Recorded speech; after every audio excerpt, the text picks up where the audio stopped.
que é para lembrar. Quem não trouxe Bíblia, basta erguer a mão que nós vamos fazer uma Bíblia chegar até você, para você acompanhar o capítulo 19, e vamos correr por causa da hora. Abre lá, Apocalipse capítulo 19. Ali, Sônia, tem já um casal aqui à frente, ó. Tem um casal querendo a Bíblia para acompanhar. Apocalipse 19.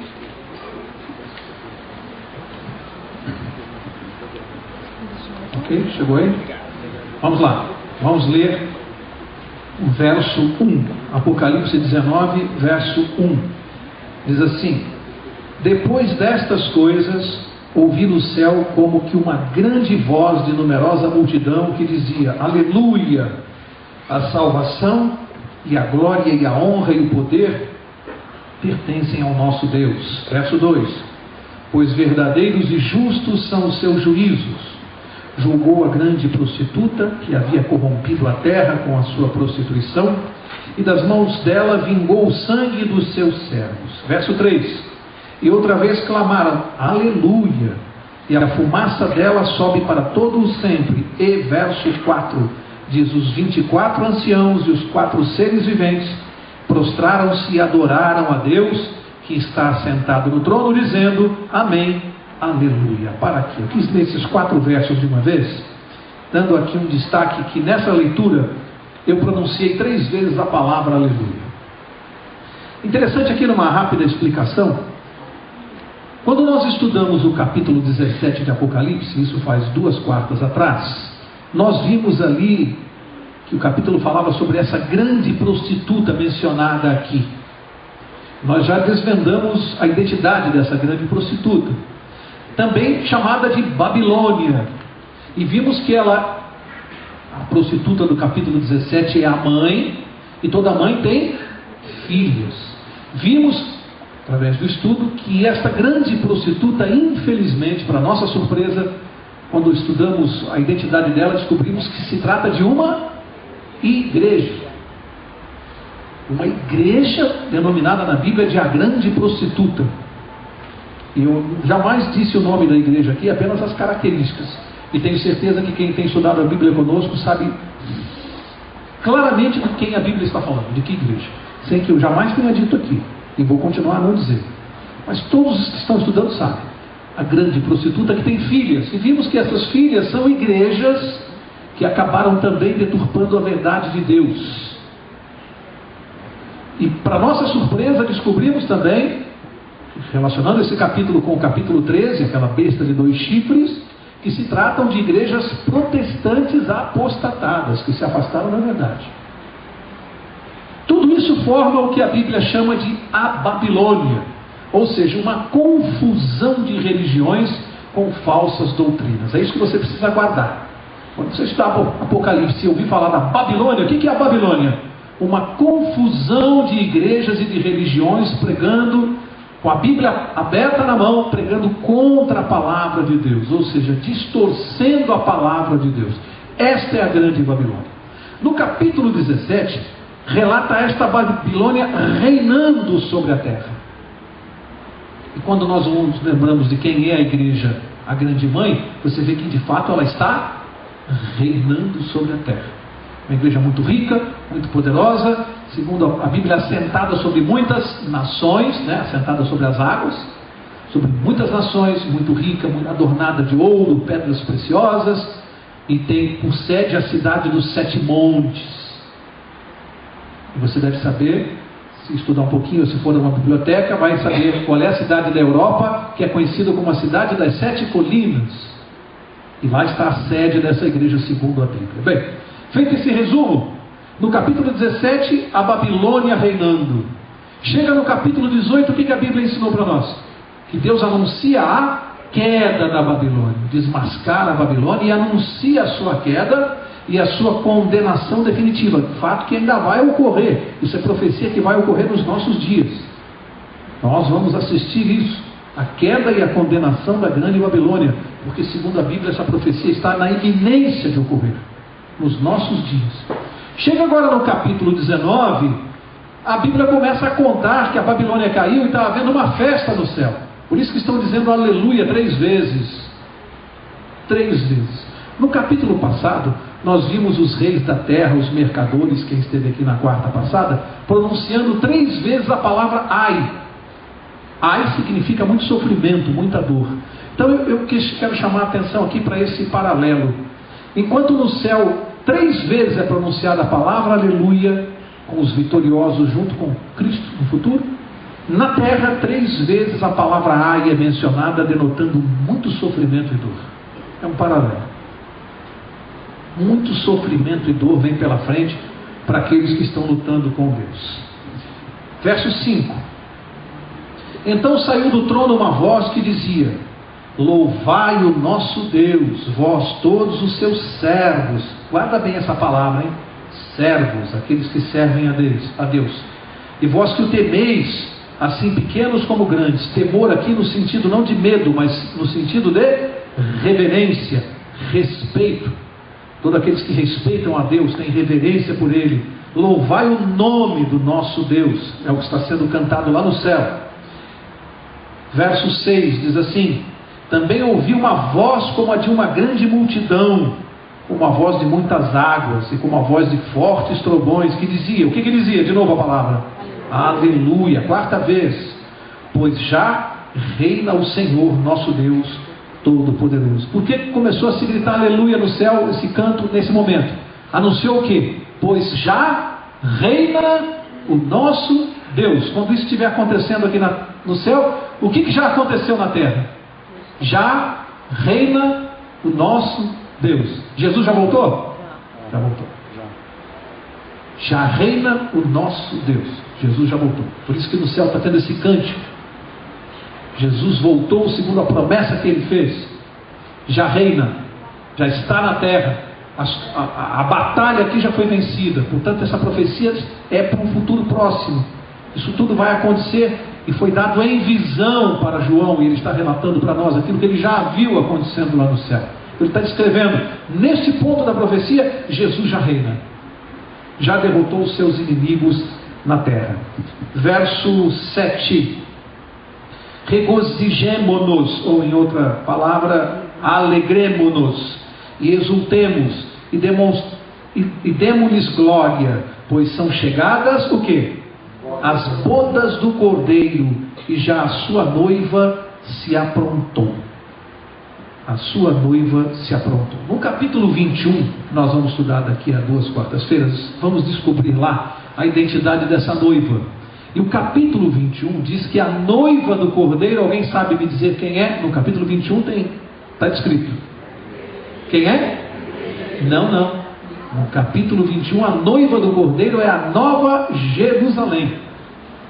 Mas quem respondeu a noiva não errou. Também está correto. Por quê? Porque a Nova Jerusalém é a cidade santa, que é descrita como a noiva do Cordeiro. Ocorre que uma cidade, ela não existe só por prédios e casas. Ela só se torna uma cidade quando ela tem os seus habitantes. Quem são os habitantes da Nova Jerusalém? A igreja, o povo de Deus, aqueles que vão morar lá. Portanto, em certo sentido, a noiva tanto pode ser a Nova Jerusalém, como aqueles que nela vão morar, porque uma cidade só existe quando ela tem os seus habitantes. Tanto que no capítulo 21, a Nova Jerusalém só é citada como a noiva do Cordeiro após a chegada dos salvos, quando ela já está habitada. Então ela é chamada de a noiva. Deu para entender? Então a Nova Jerusalém e a igreja de Deus, o povo de Deus, ambos são considerados a noiva do Cordeiro. Aqui está havendo um convite para que participem da ceia das bodas do Cordeiro. Aqui está falando de um casamento, as bodas. Você já pensou que privilégio você ser convidado para este casamento aqui? Quem é o Cordeiro? Jesus. Cristo Jesus. Com quem ele vai casar? Quem é a noiva? A Nova Jerusalém e a sua igreja. E nós estamos sendo convidados tanto para sermos a noiva, como para sermos os convidados da ceia, participarmos dela. Você gostaria de estar nesse casamento? O que você acha? Muito importante esse convite do capítulo 19. É um dos versos mais importantes da Bíblia. Você já recebeu um convite de casamento na sua casa?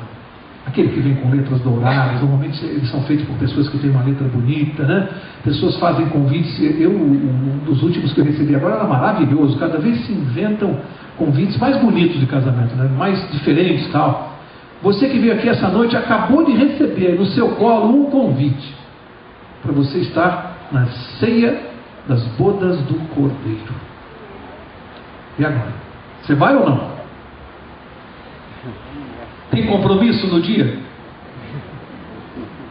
Dá para perder essa cerimônia? Pois é, isso que o capítulo 19 está fazendo. É um convite para nós participarmos do casamento com Cristo Jesus, que vai se realizar onde? Lá no céu, na casa do Pai. Que privilégio, hein? Estarmos lá. Olha só, verso 8. Foi-lhe dado que se vestisse de linho fino, resplandecente e puro. Essa é a roupa do casamento. Sabe quando tem aqueles convites que diz assim, traje social, traje a rigor? Aqui o convite tem a roupa. Diz que a gente tem que estar trajado de linho fino, resplandecente e puro. Por quê? Vai explicar. O linho fino são os atos de justiça dos santos. Portanto, o linho fino aqui é uma linguagem simbólica. Linho fino. Linho fino quer dizer justiça de Deus, a justiça de Cristo que é comunicada aos salvos. Por isso que nós estaremos vestidos com uma roupa que retrata a justiça de Cristo. Sem esta roupa é impossível ir ao céu. Estar salvo, estar no céu. Porque eu me salvo pelos meus atos de justiça? Eu posso ir com a minha roupa? Como é que a Bíblia, alguém se lembra como é que a Bíblia chama as nossas roupas? Trapos de imundície. A Bíblia chama as nossas roupas, da nossa justiça, a nossa salvação pelas obras. Tem muita religião pregando salvação pelas obras. Só que a Bíblia chama salvação pelas obras de trapos de imundície. Eu tenho que crer naquele que me salva e vestir as roupas dele, os atos de justiça dele. Ou seja, eu sou salvo pela fé nele. Atos de justiça, linho fino, é isso que me salva. Se eu não entrar no céu com as roupas da justiça de Cristo, eu não entro lá nunca. Com os meus trajes, jamais eu e você entraremos no céu.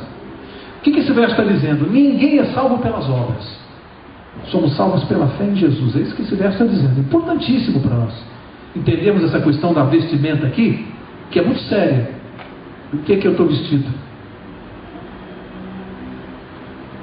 Verso 9. E disse-me, escreve, bem-aventurados. O que quer dizer bem-aventurado? Feliz ou felizes aqueles que são chamados, olha só, ao quê? À ceia das bodas do Cordeiro. Quantos são chamados? Quantos vão receber esse convite aqui? Quantos? Todos. Não tem ninguém de fora desse convite. Deus vai mandar convite para toda a humanidade, de Adão até nós. Agora, quem pode ir? Quem que pode ir? Quem estiver vestido com os atos da justiça de Cristo. Com outra roupa, não entra. Entendeu a linguagem simbólica aqui, como ela é forte? Todos recebem o convite, mas só pode ir quem estiver trajado do jeito que está aqui. Quem não estiver trajado dessa maneira não pode ir, não poderá entrar. Verso 9 que eu li, né? E disse, final do verso 9, e disse-me ainda, estas são as verdadeiras palavras de Deus. Olha só, verso 10. Então me lancei a seus pés para adorá-lo, mas ele me disse, olha, não faças isto, sou conservo teu e de teus irmãos, que têm o quê? O testemunho de Jesus. Adora a Deus, pois o testemunho de Jesus, o que é? É o espírito de profecia. Amigos, ponto importantíssimo da salvação. Percebem que isso aqui vem ligado com as bodas do Cordeiro e a nossa salvação? Espírito de profecia. Tinha espírito de profecia lá no Velho Testamento em Israel? Tinha profeta? Tinha? Claro, a Bíblia está recheada deles. Alguém contesta que Isaías era profeta de Deus? Jeremias, tantos outros, um monte. Como é que nós sabemos que eles eram profetas verdadeiros? Que arriscaria? Como é que nós sabemos? Tem duas maneiras aqui muito importantes de sabermos. Primeira, porque Jesus Cristo, quando esteve aqui, confirmou a palavra deles. Confirmou, bateu o carimbo de autenticidade do céu. Jesus mencionava as palavras desses profetas, dando a eles a autenticidade. Então, esse é um motivo de eu ter certeza. Segundo, porque aquilo que eles profetizavam acontecia ou não? Acontecia. Confirmava. Ok? Bom, mas a dom de profecia foi prometido só para o Velho Testamento? Até quando deve perdurar o dom de profecia? Essa é a pergunta. Até quando? Até quando? Até Jesus voltar. Até Jesus voltar tem que ter dom de profecia. Porque a Bíblia diz que o testemunho de Jesus é o espírito de profecia. Pergunto, na igreja de Deus dos últimos tempos, para que se cumpra a palavra de Deus e a Bíblia, tem que ter espírito de profecia? Sim ou não? Mas tem gente que acha que não. Para que se cumpra o que está na Bíblia, tem que ter espírito de profecia na igreja de Deus, de todos os tempos. Durante todo o período da igreja de Deus, da sua existência, deve haver espírito de profecia. Senão, não é igreja de Deus. Esse é o ponto. Senão, não é igreja de Deus. Pergunto, no Novo Testamento tem espírito de profecia? João Batista era profeta? Claro. Quem foi que anunciou: eis o Cordeiro de Deus que tira o pecado do mundo? Quantas profecias de Pedro, de Paulo se cumpriram?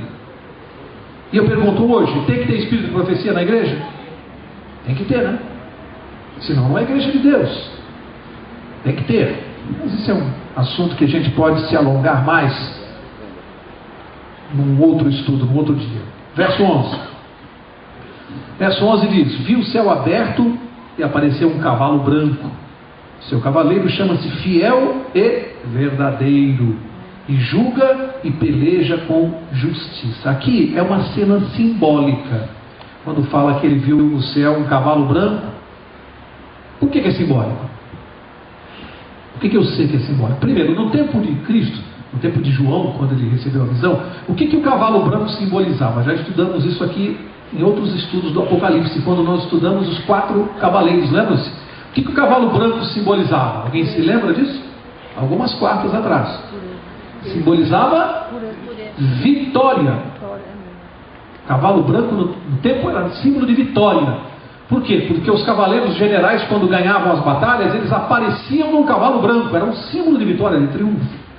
Essa visão aqui não quer dizer que Jesus vai voltar a essa terra num cavalo branco. Como é que eu sei? Porque ele não subiu ao céu num cavalo branco. Se ele não subiu no cavalo branco, a Bíblia diz que ele vai voltar do mesmo jeito que ele subiu. Portanto, ele não vai precisar voltar no cavalo branco. Esse cavalo branco quer dizer o quê? Que ele vai voltar vitorioso. Esse é o símbolo do cavalo branco aqui. Um general vitorioso. É assim que Jesus volta. Portanto, a linguagem aqui, ela é simbólica. Por isso o cavalo branco. Diz que ele é fiel e verdadeiro. Esse é o nome do cavaleiro. Por que é dado a Jesus? Aliás, a Bíblia menciona dezenas de nomes para Jesus, né? Nas Escrituras você vai encontrar dezenas de nomes. São dados a Jesus Cristo. Emmanuel, Deus conosco, um monte. Aqui vem mais um. Fiel e verdadeiro. Por que é dado esse nome a Jesus no tempo da sua volta a este mundo? Para buscar os santos e destruir os ímpios. Por que ele, nesse momento, aparece com o nome de fiel e verdadeiro? Fiel por quê? Porque todas essas advertências que ele vem fazendo, elas vão se cumprir. Ele é fiel. O que ele está prometendo que vai fazer, ele vai fazer. Vale para os salvos, que serão arrebatados, transformados, vida eterna, bodas do Cordeiro, aleluia do céu, alegria. Vale para os salvos. Vale para os ímpios?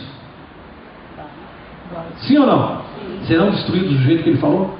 Sim, vale para eles não. Com fogo e enxofre, muito sofrimento, 7 pragas, tudo isso vai acontecer? Ele é fiel. Ele vai cumprir. Por isso ele está advertindo antes, para que ninguém diga que não sabia. A advertência vem antes, porque ele é fiel e verdadeiro. Ele vai cumprir. Portanto, por isso que ele usa esse nome quando ele aparece, para dizer: olha, aquilo que eu disse pela minha palavra, agora eu vim para executar, exatamente como eu disse. E nesse momento não vai mais poder ninguém dizer assim: ah, Senhor, agora não dá mais. Tem momento para tudo.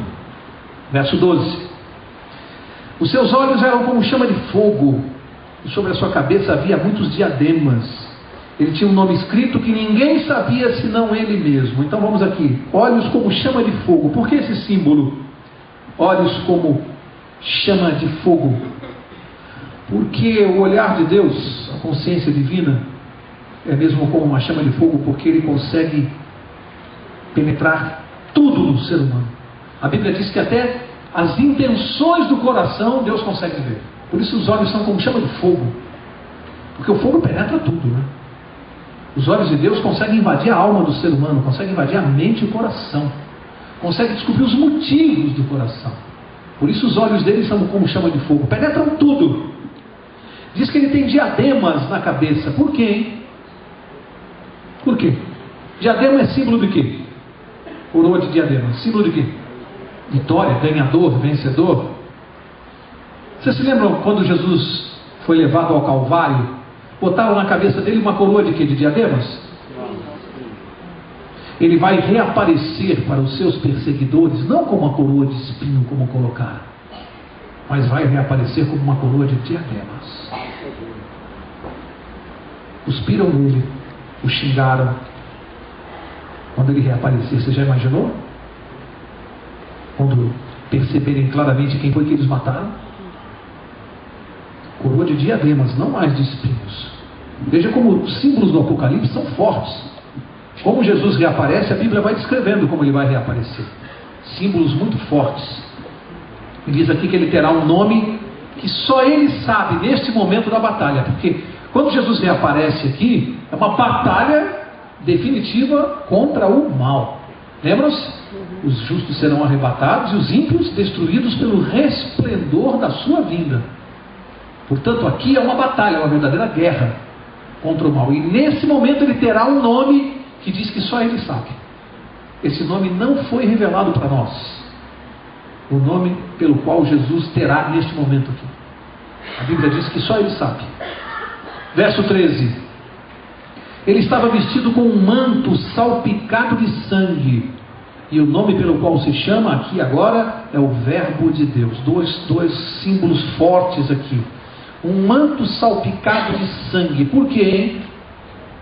Por quê, hein? Sangue de quem? Dos ímpios. Porque a vinda de Jesus implicará na morte e destruição dos ímpios. E o profeta Isaías já tinha dito, quem quiser conferir, está lá em Isaías 63, ele já havia descrito na volta de Jesus isso, que a roupa dele estava toda manchada de sangue daqueles que foram destruídos. O sangue desses ficarão na roupa de Jesus. O sangue daqueles que vão morrer. E o Verbo de Deus, por que Jesus tem esse nome? É outra coisa muito forte. Muito forte. Qual foi o único apóstolo que deu esse nome para Jesus? Verbo. João, mesmo escritor do Apocalipse. Por isso o nome aparece aqui de novo. Por que João via Jesus sempre e usava essa palavra para definir Jesus? O Verbo. Nós já estudamos aqui que de todos os apóstolos, talvez tenha sido por essa razão que Deus confiou a João a missão seríssima e sagrada de escrever o livro do Apocalipse. Ou seja, escrever a mensagem para o povo do tempo do fim, toda em símbolos. Que missão ficou para João? Não confiou isso a Paulo, a Pedro, a nenhum deles. O escolhido para essa tarefa aqui, para desvendar, receber tudo isso aqui que nós estamos desvendando hoje, foi João. Lembram-se que foi aquele em quem Jesus, aquele que deitou no colo de Jesus, no peito de Jesus, foi quem mais andou com Jesus, foi João. Talvez fosse quem mais conhecesse Jesus.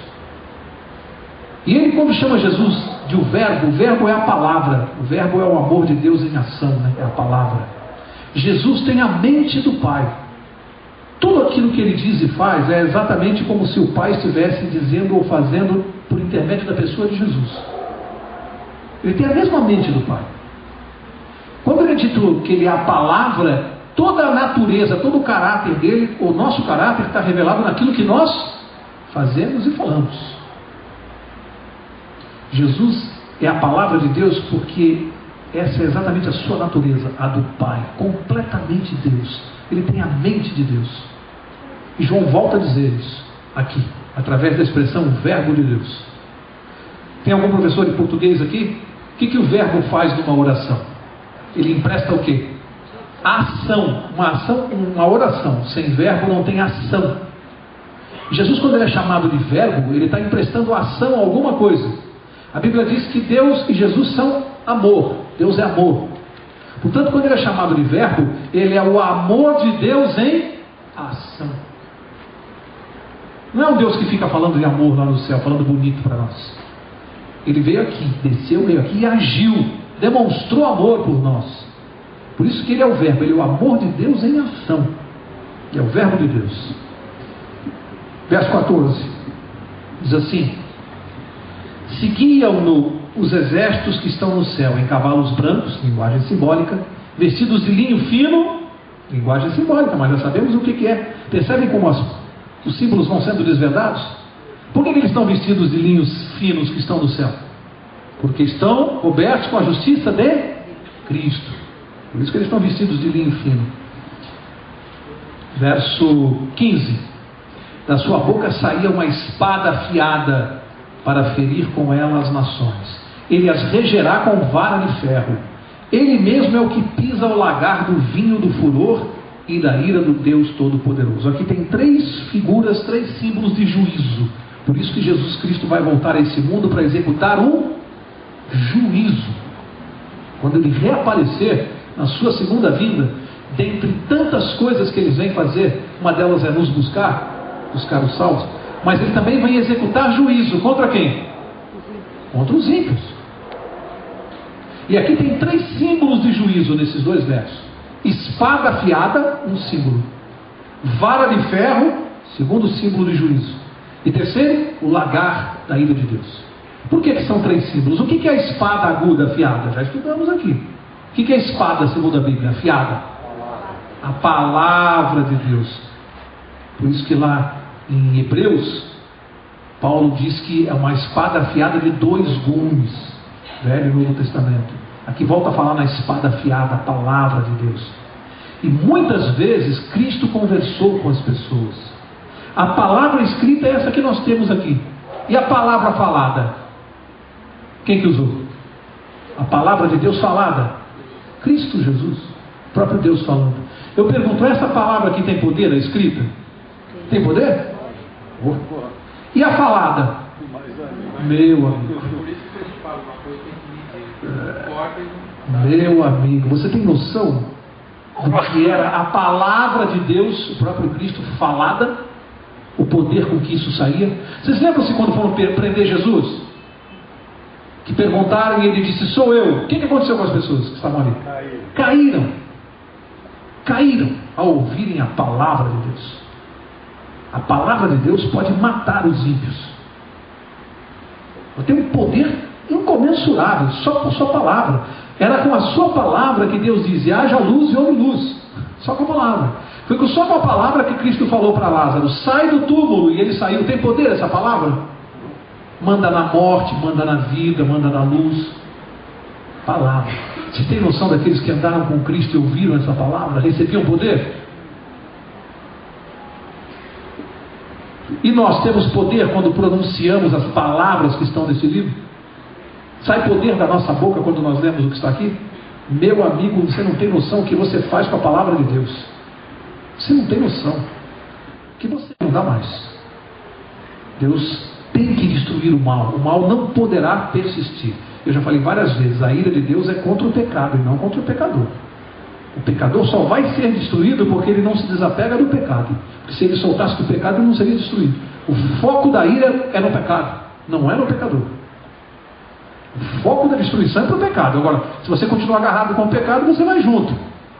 Mas o foco da ira é para o pecado. A gente precisa compreender isso na natureza de Deus, que é amor. Então, quando você ler isso, a ira de Deus é contra o pecado. Verso 16. No manto sobre a sua coxa tem escrito o nome Rei dos Reis, Senhor dos Senhores. Então vi um anjo em pé no sol, com o qual clamou com grande voz a todas as aves que voavam pelo meio do céu. Faz um convite aqui, ó. Olha o segundo convite aqui. Vinde e ajuntai-vos para a ceia do grande Deus. Verso 18. Para comerdes carnes de reis, carnes de poderosos, carnes de cavalos e seus cavaleiros, carnes de todos os homens livres e escravos, pequenos e grandes. Para quê? Eu falei no início aqui que vocês e eu recebemos um convite essa noite. Para estarmos onde? Na ceia das bodas do Cordeiro. Mas aqui surge um segundo convite. Aparece um anjo em pé diante do sol, com todo o poder, e faz um convite. Esse convite segundo é dirigido aos homens? É dirigido aos homens? Não. Não, porque primeiro está muito claro, já vamos ver em seguida. Primeiro não pode ser aos homens, porque neste momento do convite, onde estarão os homens? Os ímpios, onde estarão? Mortos. Mortos pela aparição de Cristo. Portanto, o convite não é para eles. Mas o convite, é claro, é feito a quem? As aves do céu, as aves de rapina. Para fazerem o quê? Participarem da grande ceia do Senhor. Para comer o quê? Aqui disse qual é o cardápio. A carne dos reis, dos poderosos de todos os tempos, os ímpios. Mortos, os seus cadáveres espalhados por toda a terra, mortos. E aí um anjo convida as aves de rapina para virem devorar essas carnes. O banquete das aves. Amigos, você escolhe se você quer participar das bodas do Senhor, se você quer estar no céu, participando do banquete das bodas do Senhor, ou se você quer estar na terra, sendo devorado por aves. Sabe o que me chama a atenção aqui? Eu hoje à tarde estava revendo esse texto antes para falar para vocês e fiquei assim, olhando para o teto na minha sala, no escritório, e fiquei pensando numa coisa. Sabe quais os que estarão aqui? Os cadáveres? Os homens mais poderosos desse mundo. De todos os tempos. Pensa nos homens mais poderosos do passado e de hoje. Os mais poderosos. Pensa lá. Nero, Napoleão, Hitler, vai pensando. No nosso tempo aí, primeiro nome mais poderoso da Terra hoje, quem você se lembra? Bush. Sabe o que a Bíblia está dizendo? Todo o poder e fama que ele teve vai servir de banquete para os abutres, para as aves de rapina. E nós aqui, pobrezinhos, mansinhos, que não somos ninguém hoje, nos sentimos rejeitados, onde estaremos? Um vinho fino, bem vestidos, no banquete, ao lado de Jesus Cristo, só naquela noite? Não. Você escolhe. Quer mais 5 anos ou 10 de glória aqui nesse mundo? Você quer? Você quer curtir mais 10 anos aqui? Notoriedade, dinheiro, compra, vende, negócio, safadeza nos negócios, engana os outros, ganha dinheiro, vende a alma por dinheiro, mais 10 anos, mais 5, mas não sei quanto tempo vai demorar para Jesus voltar. Você escolhe. Ou prefere aguentar mais 10 anos aqui de dificuldade? Já pensou? Os grandes ricos da terra, os homens que andaram nos jornais, nas revistas, sendo comidos por aves, e nunca mais se lembrará do nome deles. Alimento para animal. Esse vai ser o fim. Triste fim. Eles não sabem o que espera por eles. Estão sendo divertidos, mas não dão ouvidos. Estão numa carreira desenfreada. Não param para ouvir a Deus. Portanto, esse segundo banquete aqui é triste, amigos. Deus está brincando quando está falando isso aqui? Está brincando? Vai demorar para acontecer isso aqui? Talvez muitos de nós vamos viver nesse tempo.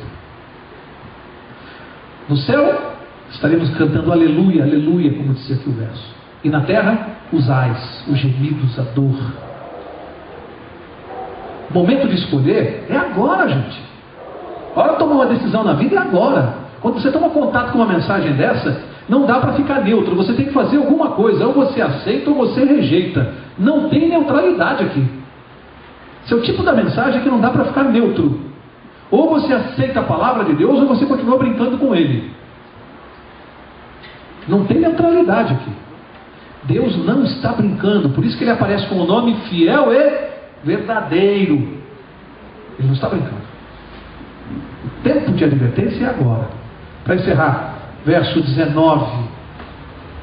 Verso 19 diz: eu vi a besta e os reis da terra e os seus exércitos reunidos para guerrearem contra aquele que estava montado no cavalo e o seu exército.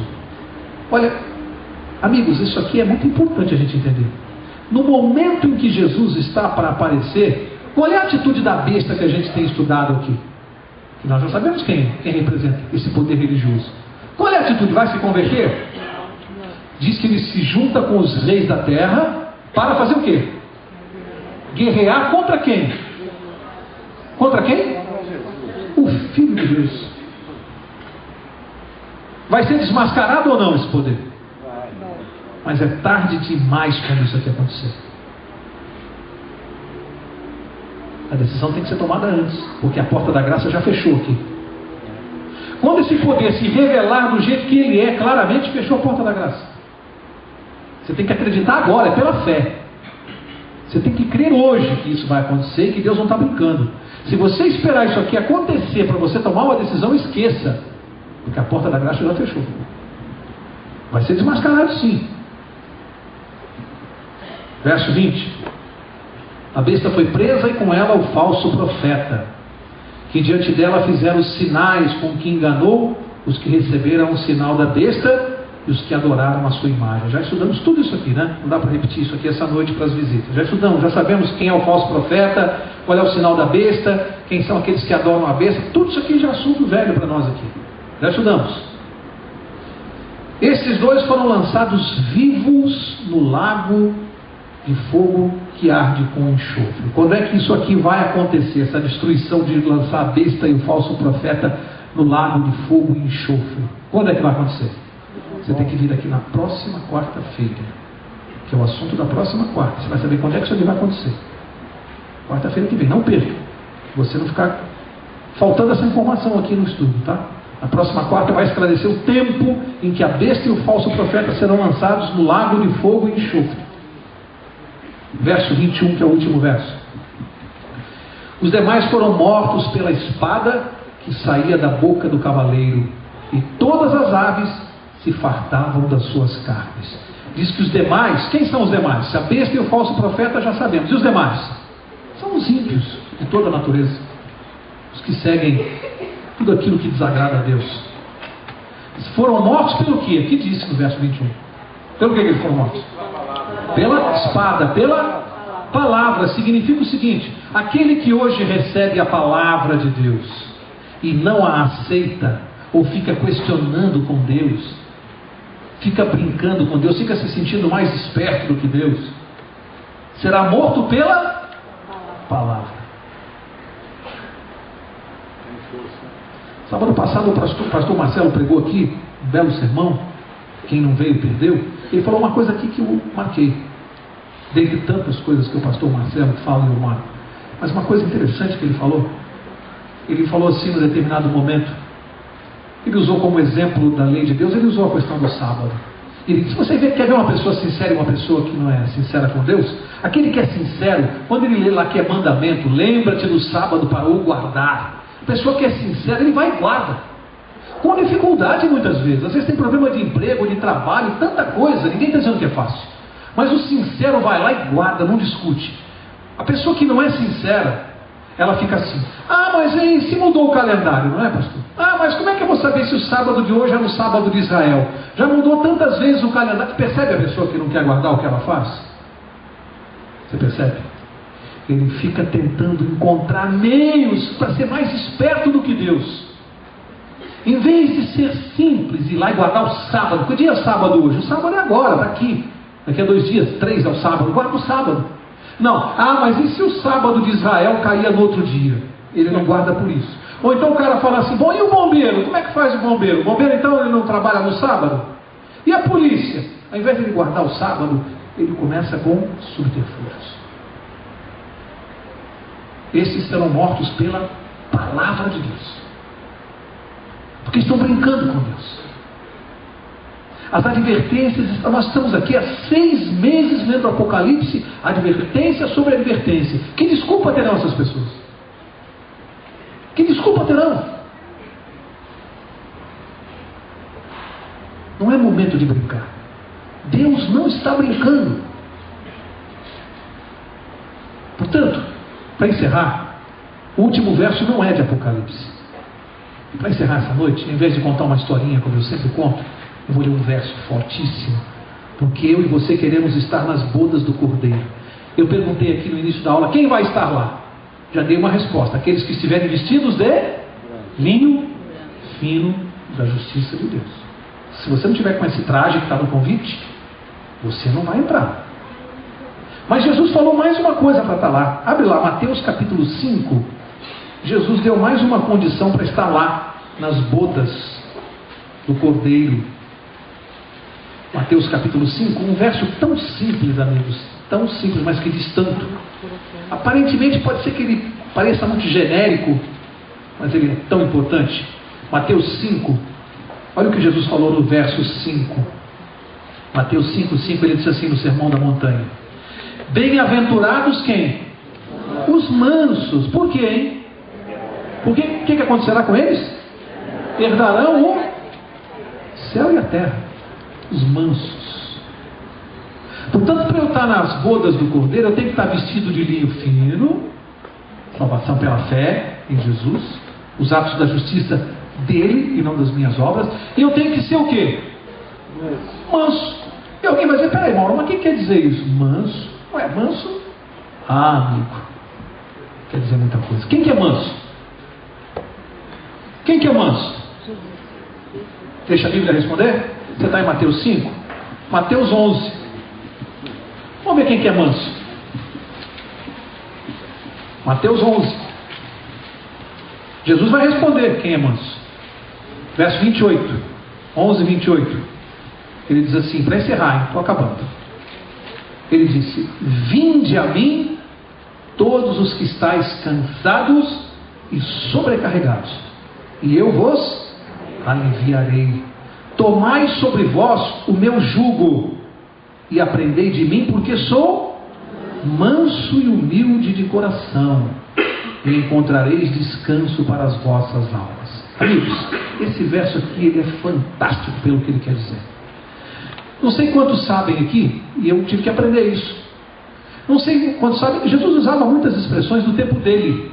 No nosso tempo hoje não existe mais, que eu saiba, eu não sou do interior, de fazenda, talvez o pessoal que seja do interior talvez conheça melhor que eu isso. Não existe mais o chamado jugo.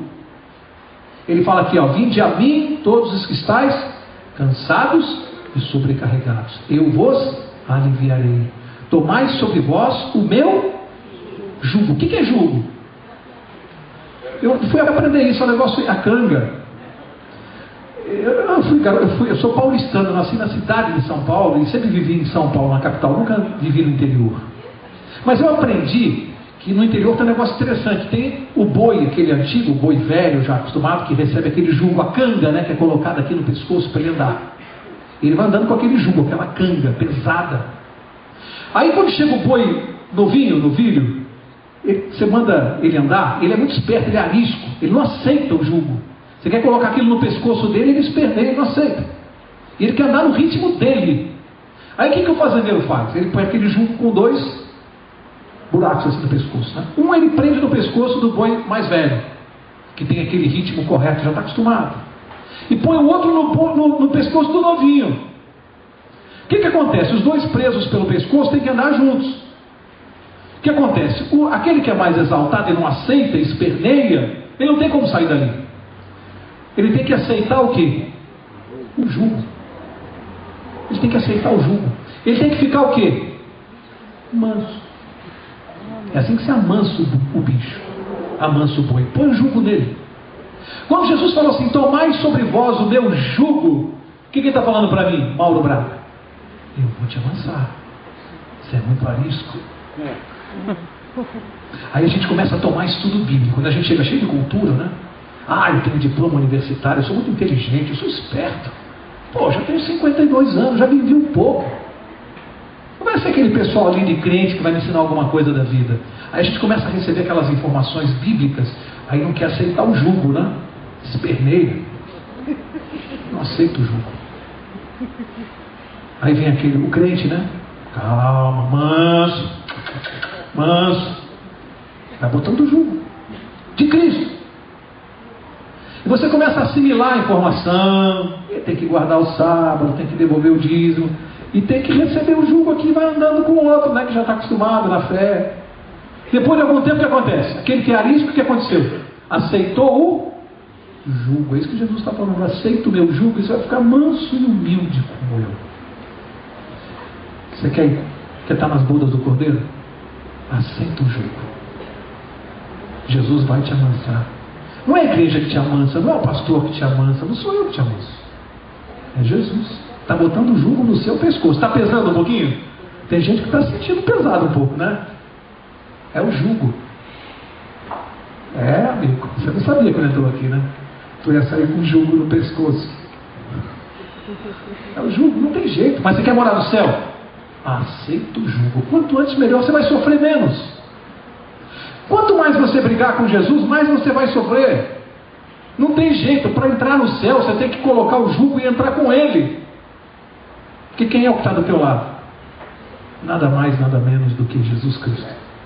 Você está coladinho nele pelo jugo. Ele fala, anda no meu passo, anda comigo, anda na minha presença e ser perfeito. Aceitamos o jugo. Tão simples. O que Jesus falava tinha uma profundidade que quando a gente não vai examinar, não entende, não alcança. Por que ele mandou aceitar o jugo? O meu jugo, ele diz. Portanto, a gente chega muito a risco. Aos poucos vai aceitando o jugo, vai ficando assim mais boi velho como eu, vai se cansando de brigar com Deus e lutar com Deus e tentar ser mais esperto do que Ele, e com um dia a gente acorda, vai ver Jesus e vai morar com Ele. Os espertos vão servir de jantar para abutres. Que Deus te abençoe. Eu vou pedir ao pastor para orar, e que a oração do pastor essa noite, pastor, é que a gente aceite o jugo, pastor. Não tem outro jeito, né? Tem que aceitar o jugo. Quarta-feira que vem, venha saber o momento da destruição da besta e do falso profeta. Vamos orar.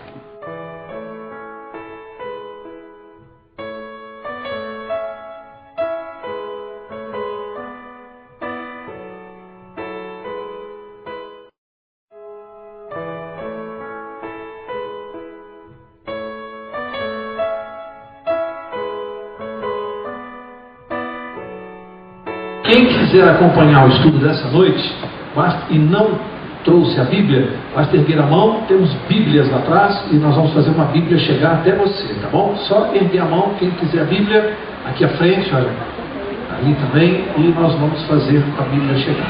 Abra sua Bíblia no livro de Apocalipse, capítulo 20, que é o nosso capítulo desta noite, na sequência dos estudos bíblicos. Capítulo 20.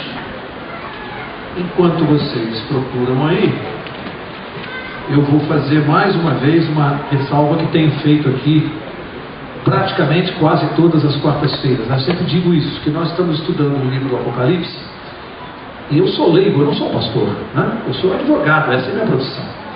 Portanto, o estudo aqui é mais no sentido de nós retirarmos deste livro lições, princípios, revelações que tenham aplicação prática na nossa vida diária. Não há neste estudo aqui nenhuma pretensão teológica, nem de profundidade para fazer isso. Em primeiro lugar, porque eu não sou pastor, não sou teólogo. Em segundo lugar, porque tem gente muito mais capacitada do que eu para fazer isso aqui. Então, se tem alguém aqui essa noite que tem interesse em fazer um estudo mais aprofundado sobre o Apocalipse, eu vou recomendar que você venha aqui aos domingos, guarda só, 19 horas, né, pastor? 19 horas, pastor Marcelo Milani, que está aqui à frente, ele faz o curso de Apocalipse no domingo, mas mais aprofundado, para quem já está mais avançado aí, entra em aspectos teológicos. Se você quer aprender mais do que aqui na nossa classe bíblica, se você tem interesse em conhecer esse livro com maior profundidade, Domingo, 7 horas, aqui na igreja, pastor Marcelo. Tá bem? Aí você vai ter um estudo muito mais aprofundado, com explicações teológicas. Não. Aqui na quarta-feira é arroz com feijão. Domingo, estrogonofe, né, pastor? Domingo, estrogonofe. E quarta-feira, arroz com feijão. Tá bom? Vamos lá. Apocalipse, capítulo 20. Vamos ler o verso 1. Nós vamos fazer aqui todos os versos de maneira objetiva, rápida, para a gente tirar o que importa para a nossa vida. Vamos ver o que isso aqui tem a ver comigo e com você, tá? Apocalipse 20, verso 1, diz assim: Então vi descer do céu um anjo que tinha a chave do abismo e uma grande cadeia na mão.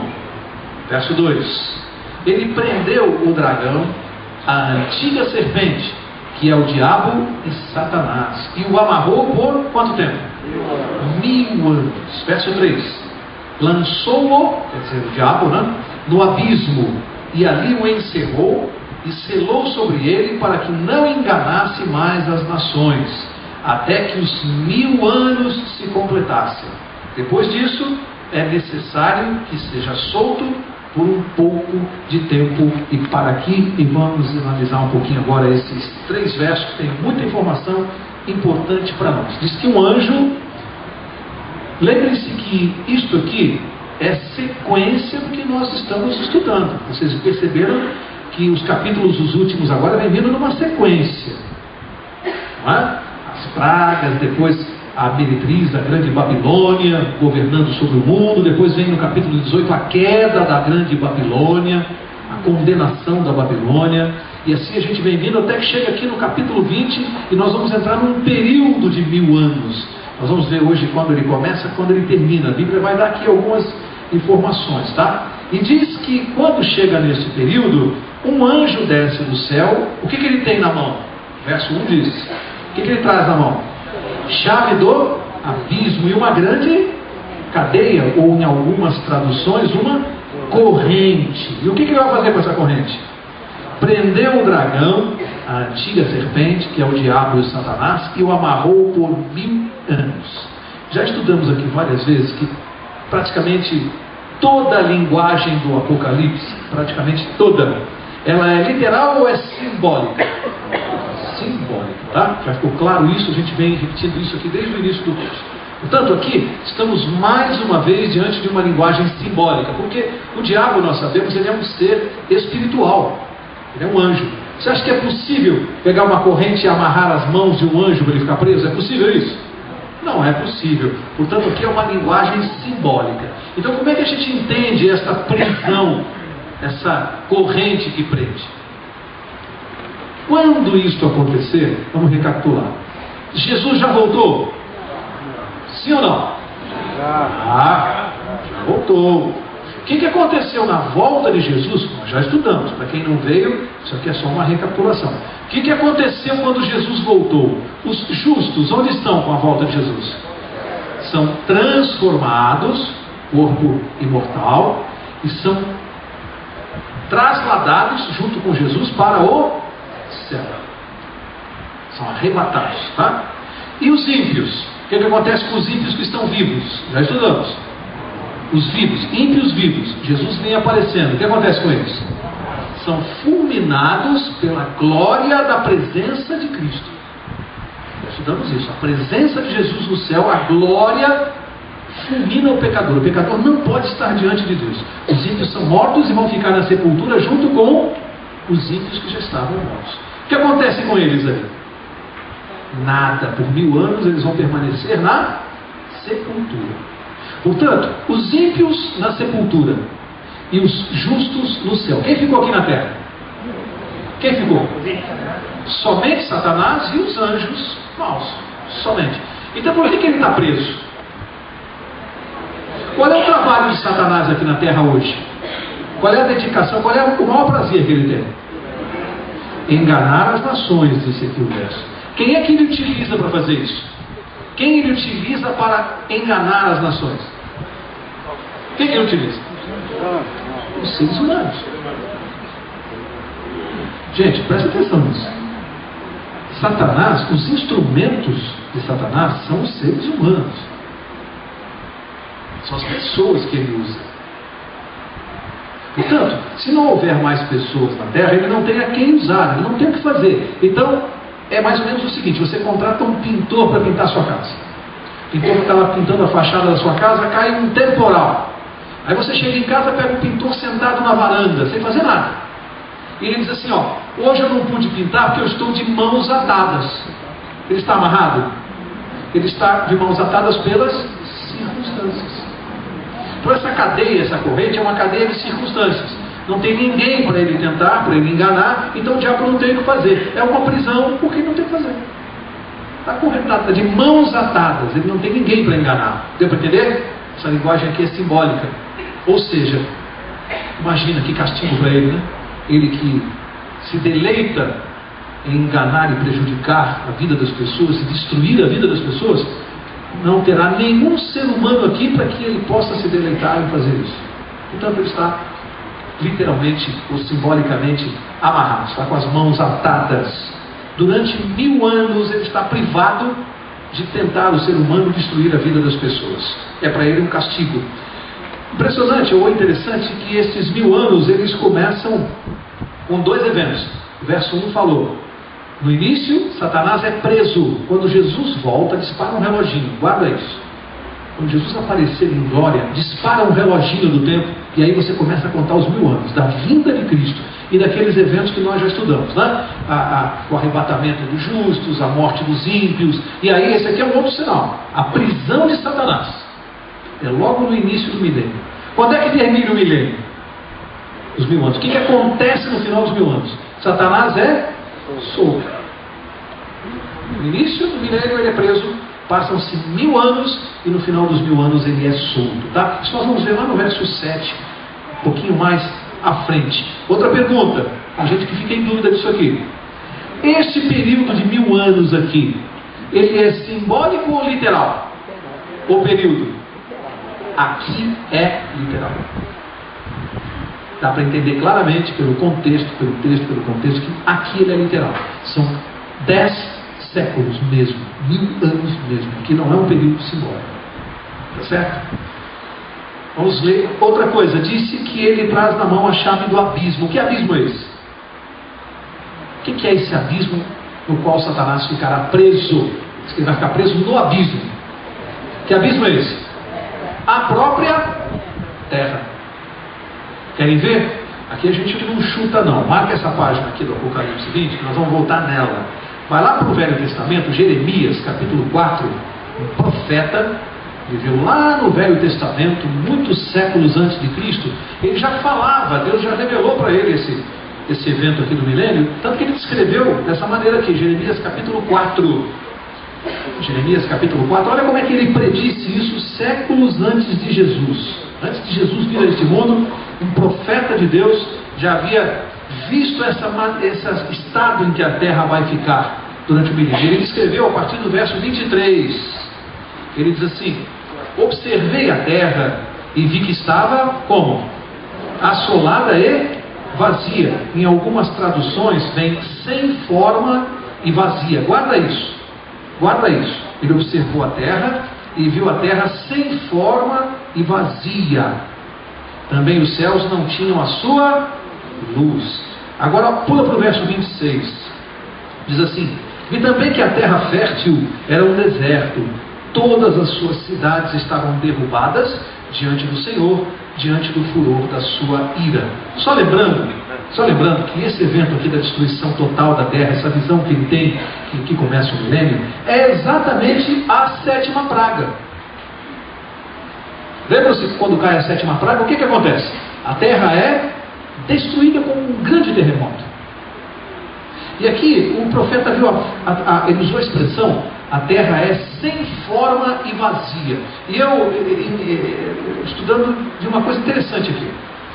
Aqui é uma informação a mais. A palavra que é usada no hebraico para dizer sem forma e vazia é a palavra abusos. Abismo, abusos, sem forma e vazio. Um abismo não tem forma, é escuridão, vazia. É a mesma palavra que aparece no primeiro capítulo da Bíblia de Gênesis. Abre lá, Gênesis capítulo 1. essa mesma palavra, abusos, ela vai ser empregada aqui. Olha em que circunstância essa palavra foi empregada, lá em Gênesis 1.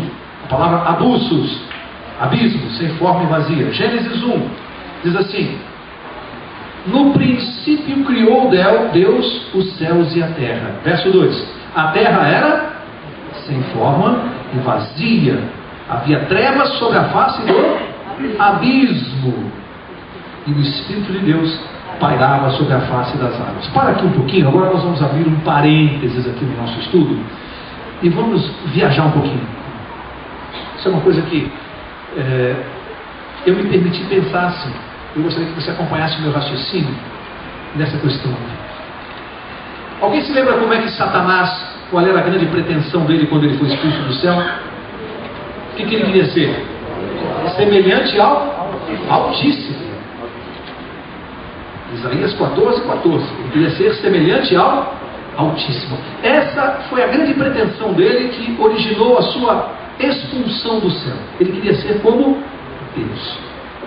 Amigos, olha que coisa impressionante que está aqui nas entrelinhas. Não está escrito isso na Bíblia, mas está nas entrelinhas. Como é que Deus recebeu a terra quando ele começou a criar? Como é que estava a terra? Sem forma e vazia.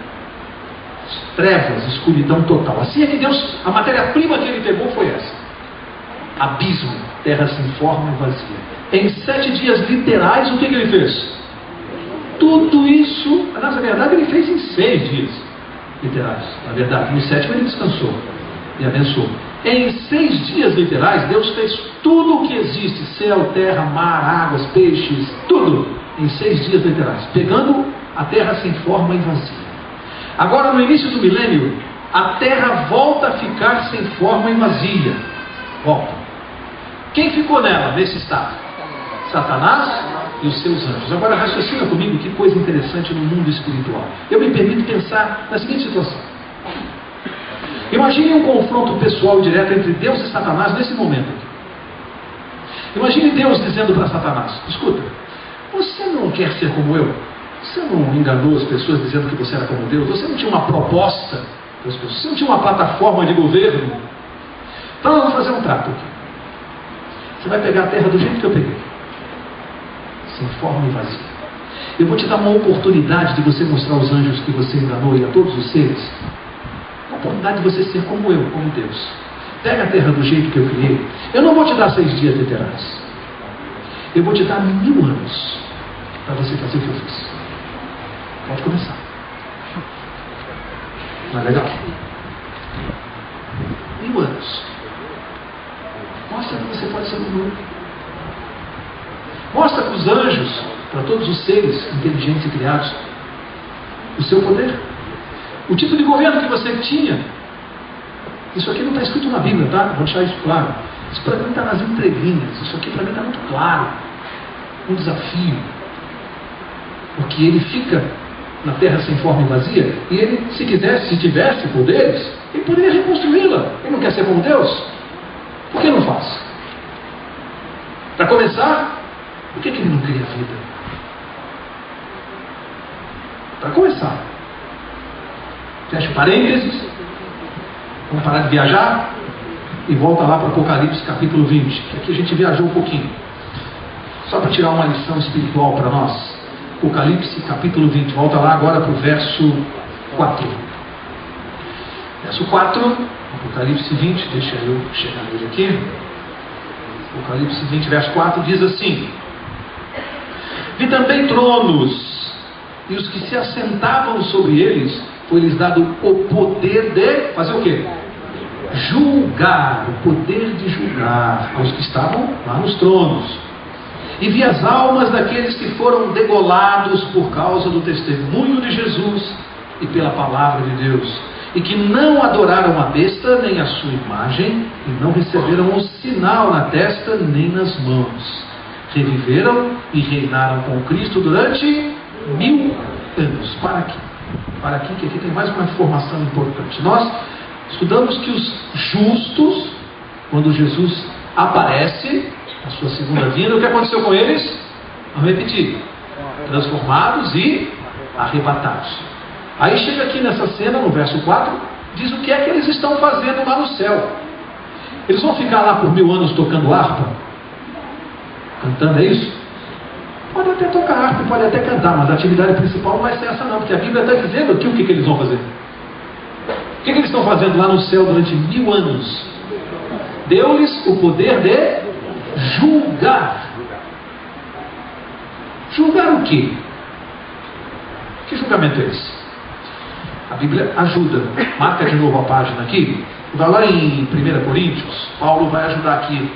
O que julgamento é esse? Marca aqui a página. Primeira carta aos Coríntios.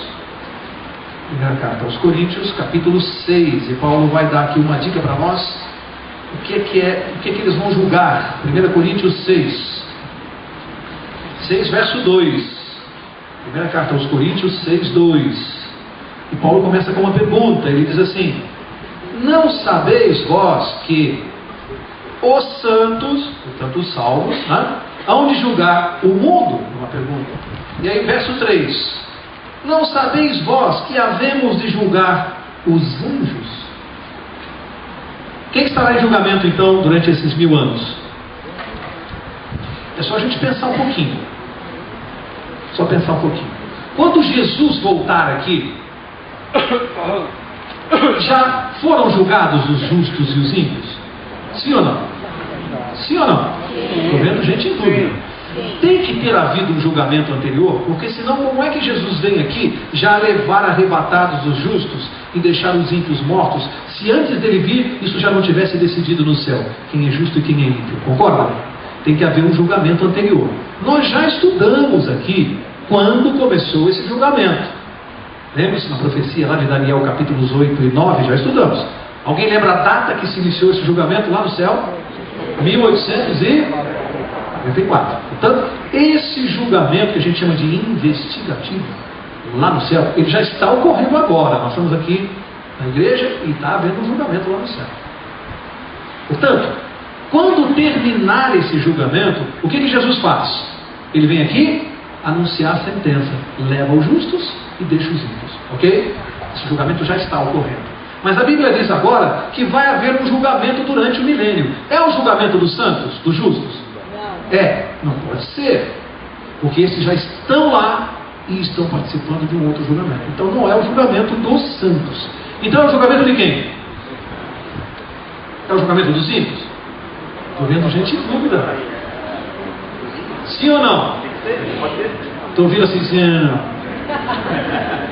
é o julgamento dos ímpios durante os 1000 anos?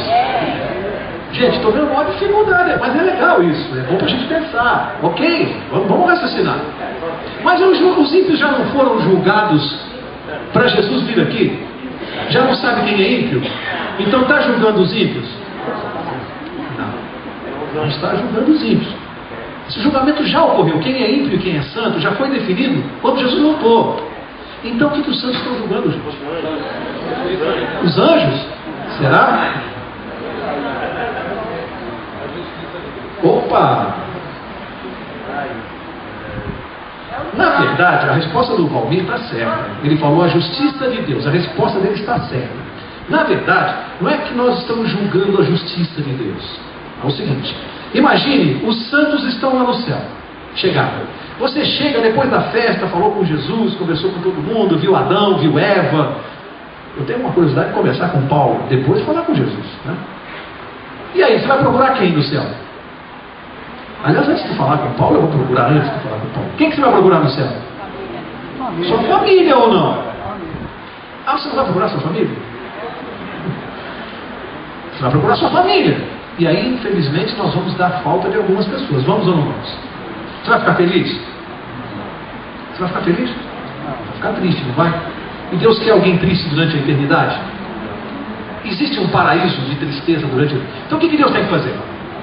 Ele vai dar uma satisfação para nós. Por que aquelas pessoas não estão lá? Então, na verdade, o que Deus vai fazer? Ele vai abrir os livros do céu, os registros todos. Esses livros nós vamos tomar conhecimento do porquê que essas pessoas não estão lá. Ou seja, eu e você vamos saber de coisas que nós não sabíamos. Deus vai nos dar uma satisfação. Interessante que eu sou advogado e nós trabalhamos com prazos. Eu, quando recebo um processo para me manifestar, às vezes tem 5, 6, 7 volumes, né, doutora Denise? Nós temos uma juíza aqui essa noite, ela está acostumada a ter que ler processos e julgar. Às vezes, o advogado tem 15 dias para se manifestar, para ler os autos, às vezes 1.000, 2.000 páginas, tem 15 dias para se manifestar. A juíza tem também que seguir o roteiro da sua dinâmica de trabalho, ela tem que sentenciar todo dia. Sabe o que Deus vai fazer? Ele vai dizer assim para nós, não tenham pressa. Mauro, você é advogado? É o seguinte, você tem 1000 anos de prazo para você examinar os autos. Não tenha pressa não, examine com calma, com carinho, a vida de cada ente querido que você está sentindo falta. Eu estou aqui para dar as explicações, os processos estão aí, vamos abrir os livros do céu, só que tem um detalhe, estes autos lá do céu não são como os nossos aqui. O que Deus vai registrar nesses livros para a gente ver? Até as intenções do coração das pessoas, até os pensamentos mais impuros. Tudo que nós não sabíamos a respeito daquela pessoa, nós vamos tomar conhecimento. O que Deus está fazendo? Está dando uma satisfação da sua justiça. Ele está dizendo assim para mim, eu quero que vocês examinem se eu cometi algum erro. É isso que nós vamos fazer durante 1000 anos, é esse julgamento. Na verdade, está em julgamento o caráter de Deus. Será que Deus errou? Somente quando não houver mais nenhuma dúvida, todos nós concordarmos que Deus foi justo e aquelas pessoas não estão no céu, porque de fato não mereciam estar lá. Não merecimento por obras, mas merecimento por terem rejeitado o Salvador. Só quando nós nos convencermos disso é que Deus virá então fazer o quê? Executar o juízo. Se ele executar, por quê? Porque os justos, eles vão participar, eles vão estar presentes na execução do juízo. No final do milênio, os justos vão ver. Se antes nós não tivéssemos convicção de que Deus foi justo e certo, e verdadeiro e fiel, como nós entenderíamos este ato de execução de justiça? Deu para entender? Como nós entenderíamos isso? Agora alguém vai pensar assim, Mauro, tudo bem. Eu vou concordar que Deus está certo, eu vou ter que assistir, mas como é que eu vou ser feliz pro resto da vida? Mas lá em Apocalipse 21, que nós vamos estudar quarta-feira que vem, lá no verso 4, diz que Deus vai apagar da nossa mente o quê? Toda lágrima, toda dor. Significa que após essa destruição, essas pessoas serão como se nunca tivessem existido, para que eu e você possamos ser felizes por toda a eternidade. Você está gostando de Deus? Não vai deixar que a gente tenha na memória isso, porque senão não dá para ser feliz. Portanto, o plano de Deus é durante 1000 anos nos dar satisfações do seu caráter e da sua justiça. E nós mesmos é que vamos avaliar isso. Você consegue entender um Deus assim? Pois esse é o nosso Deus. Esse é o Deus que eu sigo, que eu prego. Que dá satisfações do seu caráter e da sua justiça. Só esse verso 4, né, pastor? Dá para ficar aqui a noite inteira. O verso 4 tem muita coisa importante, mas nós temos hora. Vamos seguir rapidamente. Verso 5. Diz assim, mas os outros mortos não reviveram até que os 1000 anos se completassem. Esta é a primeira ressurreição. Que mortos que não reviveram até que os 1000 anos se completassem? Que mortos? Os ímpios. Tanto os que foram destruídos pela presença do Senhor, quanto aqueles que estavam na sepultura. Estes não reviveram até que os 1000 anos se completassem. Significa que o milênio ele é marcado por 2 ressurreições. O início dele, marcado pela ressurreição dos justos, aqueles que estão nos sepulcros. Eles vão ressuscitar. E quando termina o milênio, ele é marcado pela ressurreição dos ímpios. 2 ressurreições, uma em cada ponta do milênio. 2 ressurreições, tá? Agora, verso 6, né? Vamos lá, verso 6. Diz assim, detalhe antes do verso 6. Como é que ressuscitam os justos? Já estudamos. O mesmo corpo? Eu vou ressuscitar com essa coluna que me dá trabalho? Não. Não. Se Deus prometeu que eu não vou viver na eternidade com essa minha coluna. Nós vamos ser transformados, corpo imortal. E os ímpios no final do milênio? Como é que eles ressuscitam? Vão ser transformados? Não. Os ímpios ressuscitarão da mesma maneira que foram para o sepulcro. Tinha doença, tinha câncer, vai ressuscitar sim. Já pensou? Qual das duas ressurreições você quer estar? Vocês estão vindo por quê? Quem decide é você mesmo. Quem decide é você mesmo. Você escolhe a ressurreição que você quer estar, na primeira ou na segunda? Pois é. Verso 6. Olha aqui o que diz o verso 6. Bem-aventurado e santo aquele que tem parte na primeira ressurreição. A Bíblia está dizendo, bem-aventurado, feliz daquele que tiver parte na primeira ressurreição. Nessa da volta de Jesus. Sobre estes não tem poder a segunda morte, mas serão sacerdotes de Deus e de Cristo e reinarão com ele durante os 1000 anos. O que a Bíblia quis dizer que não terão poder sobre ele a segunda morte? O que ela está falando? Qual é a primeira morte? É a morte que nós vamos morrer um dia, exceto aqueles que estiverem vivos na volta de Jesus. Esses não conhecerão a morte. Mas todos nós experimentaremos um dia a morte. Por quê? Porque o salário do pecado é a morte. Essa é a primeira morte. E qual é a segunda morte? Os ímpios vão ressuscitar no final do milênio, receberão a sua sentença e serão destruídos, experimentarão a segunda morte. Ai daqueles que experimentarem a segunda morte. 6. Quem ressuscitou? Os ímpios ressuscitaram. Por que Satanás foi solto? Já tem matéria-prima para ele trabalhar. Deu para entender por que ele está solto? Porque os ímpios já estão de novo sobre a terra. Então ele está solto. Ele já tem um instrumento para enganar de novo. Será que ele vai fazer isso? Olha só, amigos, durante o milênio, esses que estão mortos, quando ressuscitarem, não há uma segunda chance. Não há. Existem algumas doutrinas equivocadas. Eu nem vou perder tempo no nosso microfone de ensinar o que está errado. Existem doutrinas equivocadas aí que ensinam absurdos sobre esse milênio aqui. E ensinam até uma segunda chance de salvação. Um tempo extra. Não existe isso. Portanto, não há uma nova chance para os ímpios. Se alguém pensou assim, mas será que se eles tivessem mais uma chance, será que eles vão... Né? O ser humano gosta de insistir. Agora Deus vai mostrar para nós o que é que vai acontecer com aqueles que perderam a salvação. Vamos ver se eles eram bonzinhos, se eles tinham um bom coração, se tinha alguma chance deles se salvarem. Vamos ver. Verso 8. Vamos ler o 7 de novo.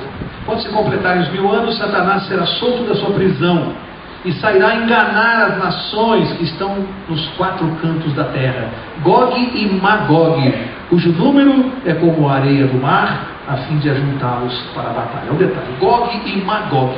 Gog e Magog, não se atenha muito a essa questão aqui, mas é uma explicação relativamente simples. Se você não sair agora não, só marca, quem quiser, por curiosidade, marca lá, Ezequiel, capítulo 38, verso 2, não precisa ver agora, marca lá, Ezequiel 8:32, tá? Você vai ver que Gog e Magog eram povos inimigos de Deus, que atacavam Israel.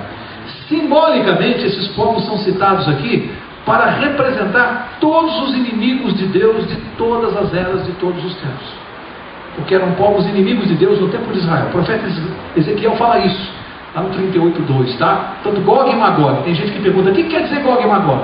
Termo simbólico para representar os inimigos de Deus de todos os tempos, tá bom? Aí você pode conferir em casa lá, Ezequiel 38:2. Bom, verso 8. O que Satanás vai fazer quando ele for solto junto com os ímpios?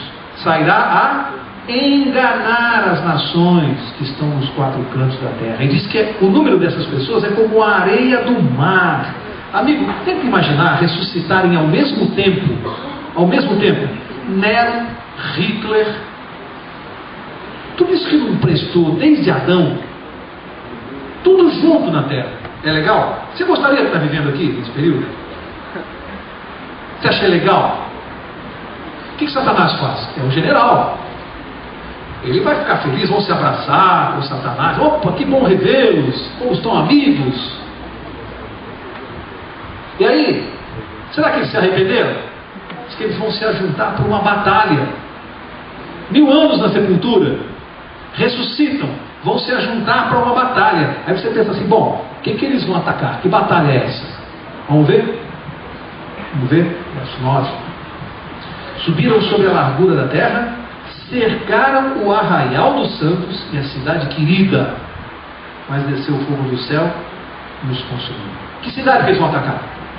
Aqui nós vamos estudar na próxima quarta-feira, capítulo 21. Se você quiser saber, você tem que vir aqui na próxima quarta-feira, para você saber qual é essa cidade querida, a Nova Jerusalém. Portanto, eles vão atacar simplesmente a cidade onde Deus está morando junto com os salvos.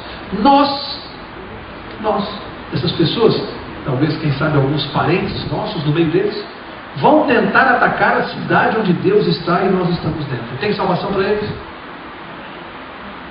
Tem salvação para essas pessoas? Deus estava errado? Não tem salvação.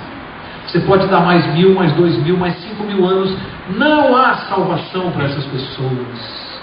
Lembra-se aquela conversa entre Abraão e Deus, quando Abraão queria convencer a Deus não destruir Sodoma?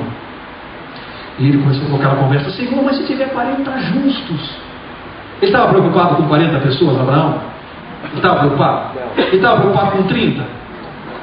Quem que estava preocupando ele? O primo dele, Ló, que estava lá. E Deus sabia. Então ele ficou naquela conversa e Deus é tão amoroso que foi dando corda. Não, se tiver 30 eu não vou destruir por 30. Senhor, mas se tiver 20? Não, se tiver 20 eu não vou destruir por 20. Deus está dando corda para ver até onde ele vai. Porque ele queria salvar Ló. Só que enquanto eles conversavam, Deus já tinha mandado um anjo lá na cidade tirar Ló de lá, que era o único que ia se salvar, porque a família dele. Significa que tinha salvação para Sodoma e Gomorra, tirando o único justo da cidade? Deus sabia disso? Quando Deus destruir esse mundo, não tem mais salvação. Agora aqui diz que desceu o fogo dos céus e fez o quê? Aqui tem uma palavra-chave. O que é consumir? Se eu pegar uma folha de papel aqui agora, riscar um fósforo, o fogo vai consumir esse papel. Significa o quê? Destruir totalmente, até virar cinza. Isso é consumir. Consumir é ficar queimando eternamente? Isso é consumir? Mas não. Consumir é queimar até destruir. Enquanto tiver combustível, queima. A cidade vai ser destruída. Porque tem gente que prega aí um inferno, que fica queimando aí o resto da vida, né? Se eles vão para um suposto inferno, essas almas supostas, né? Fora do corpo, ficariam queimando. Tudo isso não tem nenhuma base bíblica, conforme nós já estudamos aqui exaustivamente. E aí eu pergunto: se essas almas supostas que se pregam por aí ficassem queimando a vida inteira, algumas perguntas simples. Primeiro, combina com Deus isso? Se amaria um Deus que se deleitasse de ficar olhando lá do céu a eternidade do ser humano gritando e urrando de dor, de fogo? Combina com Deus? Se amaria um Deus assim? Nem eu. Não combina com Deus. Segundo, não combina com a palavra de Deus, porque a palavra de Deus não diz isso. Diz que queima o tempo que demora para queimar. 1 minuto, 2, quando tiver combustível. É uma destruição. Então, isso ajuda a entender o verso seguinte. Tem muita gente que confunde o verso seguinte aqui, o verso 10, que diz assim: e o diabo que os enganava foi lançado no lago de fogo e enxofre, onde estão a besta e o falso profeta. De dia e de noite serão atormentados para todo o... Pois é, tem gente que pega isso aqui, fala: está vendo, mal? Serão atormentados para todo sempre. Vai ficar queimando. Aí eu pergunto: se alguém abrir esse verso para você, o que você responde para a pessoa? Você tem que estar preparado para responder. Nós temos que saber justificar as nossas convicções.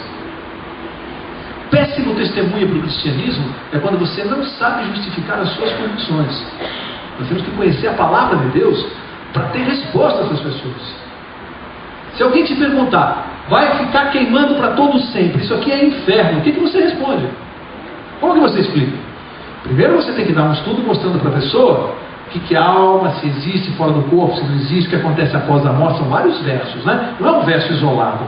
Não se extrai doutrina de um verso isolado, para começar. Então você tem que explicar para essa pessoa como funciona com o corpo, o que é alma. A alma é pessoa. A alma não é uma entidade fora do corpo. A alma é uma pessoa. Estudamos isso aqui. Existe vida fora do corpo, ser inteligente, pensando, com sentimentos. A alma que a Bíblia menciona é uma pessoa. Ok? Mas aqui diz que vai queimar para todo sempre. Como é que você explica? Primeiro, o verso anterior falou que veio o fogo do céu e os consumiu. Esse para todo sempre tem a ver com a duração da destruição ou com os efeitos? O que vai durar para todo sempre? É a duração ou são os efeitos? Esse verso não está falando de tempo de duração, está falando dos efeitos. Então eu digo assim, vai consumir este papel. E os efeitos dessa destruição serão para sempre. Para todo sempre, para a eternidade. Portanto, quando a Bíblia fala de uma destruição eterna, lembra-se quando falou que Sodoma e Gomorra foram destruídos pelo fogo eterno? Está lá, Judas capítulo 7. Foram destruídas essas duas cidades pelo fogo eterno. Pode ler lá na sua Bíblia. Aí tem gente que lê fogo eterno e fala, bom, fogo eterno, fica queimando. Sodoma e Gomorra estão queimando até hoje? Mas a Bíblia não falou que era fogo eterno? Como é que você explica isso para uma pessoa? Primeiro você pede para ela ir lá onde era Sodoma e Gomorra, ver se a cidade está lá queimando. Depois você diz assim, amigo, eterno não era a duração da destruição, essa cidade já foi destruída. Eternos foram os seus efeitos, porque elas nunca mais reviveram. Portanto, os ímpios serão destruídos pelo fogo eterno, porque eles nunca mais reviverão. Os efeitos da destruição serão eternos, mas a duração é o tempo que leva para queimar. E lá está o mar morto, né, pastor? Nós temos um pastor aqui, imagina para mim ficar dando estudo bíblico para vocês com 2 pastores aqui. Vocês gostariam de estar no meu lugar? Não. Eu só estou vendo o pastor sentado ali, só anotando as besteiras que eu estou falando. Portanto, é a duração. A duração da destruição é rápida, enquanto queima, consumiu, acabou. Porque se eu imaginasse um corpo queimando eternamente, eu teria naturalmente que aceitar que a alma é eterna. Se eu aceitar que a alma é eterna, nós estamos falando dos ímpios. Eu vou ter que aceitar que o que mais é eterno além da alma? O pecado. Deus vai destruir o pecado. O mal não pode ser eterno. E quando a Bíblia fala que o salário do pecado, o que é? O salário do pecado é a morte, não é o tormento eterno. Senão a Bíblia diria assim, o salário do pecado é o tormento eterno. Ela não diz isso. Ela diz, o salário do pecado é a morte. Quer ver uma outra coisa? Jesus pagou o quê? Por nós, na cruz. Pagou pelo... Ele morreu ou ficou sofrendo eternamente? Se o pagamento fosse sofrimento eterno, Jesus não teria pago por nós na cruz. Você concorda? Se a pena é sofrimento eterno, Jesus não pagou. Percebe? Não encaixa, não bate. Guarda isso. Destruição rápida, enquanto demora para queimar. Efeitos, para todo sempre, eternos. Fechar, verso 11. Rapidinho, do 11 ao 15, numa tacada só aqui. Diz assim, então vi um grande trono branco, e o que estava sentado sobre ele. Da presença dele fugiram a terra e o céu, e não se achou lugar para eles. E vi os mortos, grandes e pequenos, que estavam diante do trono. Abriram-se livros. Abriu-se outro livro, que é o livro da vida. Os mortos foram julgados pelas coisas que estavam escritas nos livros, segundo as suas obras. Para aqui. Coisa interessante aqui, viu? Por que no momento da execução da penalidade dos mortos, a Bíblia fala que foi aberto o livro da vida? O nome dos mortos está escrito no livro da vida? Por que foram abertos os livros da vida no momento da execução da penalidade dos mortos? Porque em muitos casos, os nomes deles estiveram escritos no livro da vida. E por os seus atos posteriores, esse nome foi riscado. Triste, né? Já pensou, o seu nome está escrito no livro da vida hoje? E por más escolhas que você venha fazer daqui para frente, o seu nome ser riscado no livro da vida? Não é triste? Isso pode acontecer? Ou alguém aqui crê que uma vez salvo, salvo para sempre? Alguém crê nisso aqui? A salvação é uma coisa que eu tenho que conquistar? Todos? Todos? Eu preencho todos os minutos. Salvação eu tenho que conquistar todo minuto. Cada nova decisão, uma nova página no livro da minha vida. Portanto, se eu escrevi uma... Aí alguém pode olhar para mim agora com os olhos esbugalhados. Espera aí, Mauro, mas se eu escrevi uma besteira hoje, então, perdi a salvação? Perdeu? O que João diz lá? 2 João, capítulo 2, verso 1. Filhinhos, escrevo essas coisas para que não pequeis. Se porém algum de vós pecar, tereis um advogado junto ao Pai. O que eu tenho que fazer quando eu peco? Eu procuro o meu advogado. Não vem procurar o Mauro Braga advogado, não. Procura o advogado, Jesus Cristo. Aí o que ele faz? Vai lá na página onde você tinha escrito uma besteira na página da tua vida. O que ele faz? Ele tem um Radex. Eu nem sei se ainda se usa Radex hoje, com o computador não tem mais, né? Eu sou do tempo da máquina elétrica IBM. Aí a gente tinha um Radex lá para apagar, né? Como é que Jesus apaga o que você escreveu de errado? Ele pega o sangue dele assim, ó, vai lá e borra a página com sangue. Cobriu com o sangue. O sangue dele. O sangue dele encobre os nossos pecados, tá? Então a cada dia, o que eu tenho que fazer? Ir aos pés da cruz para que Jesus faça o quê? Passe um borrão na besteira que eu possa ter feito. O plano de Deus é que através desse relacionamento com Jesus, a cada dia eu faça menos besteiras. A isso se dá o nome de santificação. Esse é o plano de Deus. Que cada dia eu e você façamos menos besteiras. E possamos chegar no tempo da volta de Jesus, santos e irrepreensíveis. Ok? Esse é o plano de Deus. Verso 13. O mar entregou os mortos que nele havia, e a morte e o além deram os mortos que neles havia, e foram julgados cada um segundo as suas obras. Então a morte e o inferno foram lançados no lago de fogo. O que quer dizer esse inferno aqui? Qual é a palavra que vem aqui? Se não me engano, a palavra é Hades, né, pastor? Hades, que quer dizer o quê? Sepultura, lugar dos mortos. É isso que a tradução mais correta aqui seria sepultura, Hades, lugar de habitação dos mortos, tá? Aqui traduz por inferno, porque inferno na Bíblia não é um lugar onde tem fogo eterno, isso é uma deturpação. Inferno para a Bíblia é lugar de habitação dos mortos, Hades, tá? Verso 15, diz aqui, esta é a segunda morte, no final do verso 14. Verso 15, último verso. Todo aquele que não foi achado inscrito no livro da vida foi lançado no lago de fogo. Amigo, antigamente na televisão, na Rede Globo, tinha um programa chamado Você Decide. Não deve lembrar que era aquele programa, né? Não tinha nada de bom o programa, mas era Você Decide.